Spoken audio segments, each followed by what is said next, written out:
విదేశీ ఉద్యోగులకు ఇచ్చే H1B వీసా ఎంపిక ప్రక్రియలో కీలక మార్పులకు సంబంధించి తుది సమీక్ష మొదలైంది.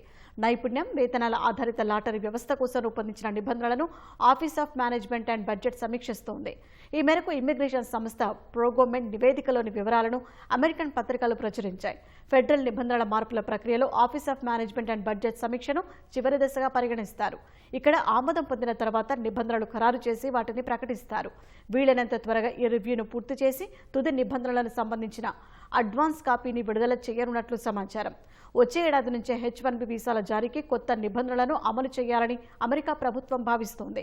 నిపుణులైన కార్మికులు మాత్రమే దేశంలోకి వచ్చేలా, అమెరికన్లకు ప్రాధాన్యం కల్పించేలా అమెరికా కొత్త మార్పులు తీసుకురానుంది. ప్రస్తుతం H1B వీసాల జారీకి కంప్యూటరైజ్డ్ లాటరీ విధానం అనుసరిస్తుండగా ఇకపై వెయిటెడ్ సెలక్షన్ సిస్టమ్ను ప్రవేశపెట్టనున్నారు. దీని ప్రకారం ఉద్యోగి వేతన స్థాయిని అనుసరించి రిజిస్ట్రేషన్లో ప్రాధాన్యం కల్పించడం, వేతన వర్గీకరణ ఆధారంగా దరఖాస్తులను విభజిస్తారు.